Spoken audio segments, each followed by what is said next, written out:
जब द्रौपदी के पांचों लड़के महाभारत के युद्ध में मार दिए गए तब उनको समझ में आया कि युद्ध क्या होता है। उसके पहले वो युद्ध के लिए सबसे अधिक इच्छा रखती थीं, सबसे अधिक युद्ध के लिए पांडवों को ललकारती थीं। कृष्ण के युद्ध रोकने के हर प्रयास का सबसे अधिक विरोध द्रौपदी करती थीं।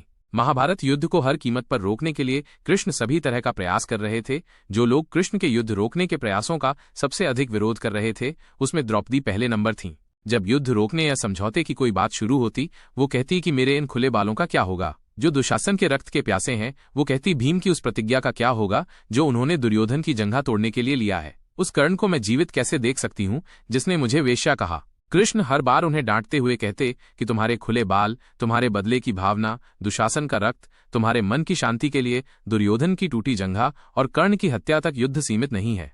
अगर ये युद्ध हुआ तो लाखों निर्दोष लोग मारे जाएंगे, लाखों बच्चे अनाथ होंगे, लाखों महिलाएं विधवा और लाखों माओं की गोद सूनी हो जाएगी। युद्ध में मारे जाने वाले और अपने को खोने वाले वे लोग होंगे जिनका कुछ भी इस युद्ध में दांव नहीं लगा है। चाहे वे पांडव की सेना में हों या कौरव की सेना में, उनका कोई हित अहित या लाभ हानि इस युद्ध से नहीं जुड़ा हुआ है। वे सिर्फ सैनिक के तौर पर अपनी रोजी रोटी या वफादारी साबित करने के लिए इस या उस पक्ष में युद्ध में शामिल होंगे। मुझे तुम्हारे निजी बदले की भावना की नहीं, उन लोगों की चिंता है बिना किसी वजह के इसमें मारे जाएंगे।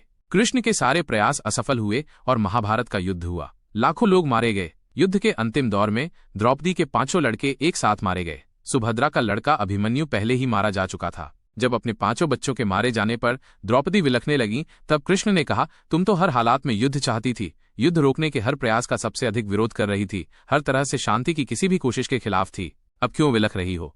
तुम क्या सोचती थी कि युद्ध में दूसरों के बेटे मारे जाएंगे और तुम युद्ध का तमाशा देखोगी? तुम्हें नहीं कुछ खोना पड़ेगा। तुम्हारे बच्चे से तुम्हारे बदले की मानसिकता की बलि चढ़े, इसके बाद भी तुम्हें राज मिलेगा, शासन मिलेगा, तुम पटरानी बनोगी।